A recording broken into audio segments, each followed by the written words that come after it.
Hey guys, it's Sebastian and welcome back to my channel. Today I have a question for you guys. When you think of Bentley, what do you think of? A large sedan with a fancy grille on it? Well, today we have something a little different. We have the first ever Bentley SUV. It's called the Bentayga, and it looks as I imagine a Bentley SUV would. In fact, it looks like a Continental, only bigger and higher off the ground. It's powered by a turbocharged 6-liter W12 engine producing 600 horsepower and 664 pounds of torque, giving it a 0-60 time of 4 seconds and a top speed of 187, all in an SUV that weighs a little over 2.5 tons. Before we check out the interior, I want to talk about my favorite things about the outside. First is the headlights. They look like they're covered with crystals, and I love the fact that they put Bentley in the middle. I think that's a very nice touch. Next, I love the slight curve that they put here. It's very typical with Bentleys, and I'm very glad they put it with the SUV because it puts it all together. And lastly, it's the 22-inch wheels. They're simple, but I feel they fit the SUV just right. And now for the interior, what Bentley is known for. Keep in mind, this is not the fully loaded version, but it still has a lot of nice features.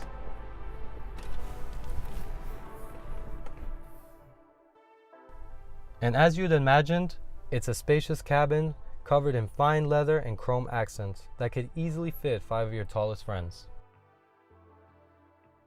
First impression of the Bentayga? It's very comfortable. The seats are a nice soft leather and the seat hugs you and it has a lot of different settings. Next, the chrome, as I said before, and the leather together, it makes it a very nice place to sit.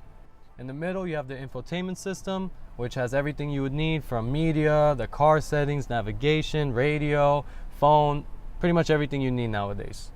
The cluster is nice. It looks like its own type of watch, and you also have a Bentley watch in the middle. Next is you have the driving settings in the middle. You have sport, Bentley, comfort, and you even have custom that you can play around with in the infotainment system. And another thing I really like is that the whole ceiling is glass. Now let's fire her up and take her out for a drive.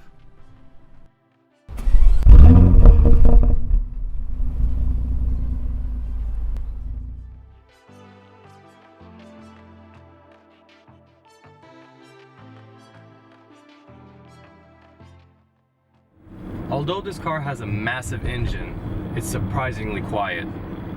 If you turn off the AC, the radio, you could trick anyone into thinking this is an electric SUV.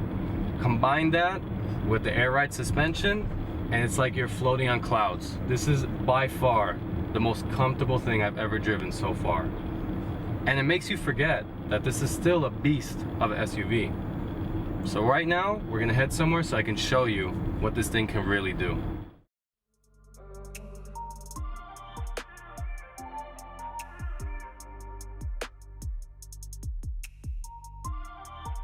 We're here, and I'm going to show you guys how a W12 feels like. You guys ready?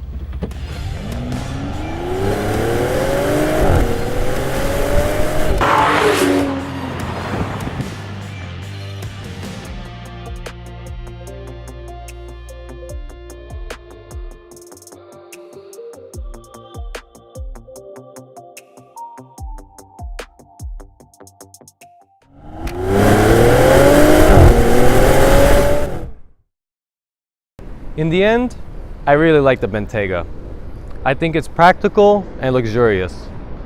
It has an understated elegance to it, and I would dare to say it's humble. So I know you can ask yourself, well, you could get an SUV for a cheaper price with the same features. But let me ask you something. Would it make the statement that the Bentayga does? I think not. Let me put it another way. You could have two artists, both of them have the same brushes, the same canvas, same tools, whatever they need. But what separates them is the intangible factor of creativity. This shares a lot of parts and features with Audi and Volkswagen, but in the end, I think Bentley painted it better. Till next time. And I want to do a huge thank you to Mph Club for letting me have the Bentayga and always taking care of me. And make sure whenever you're in South Florida to stop by and check them out.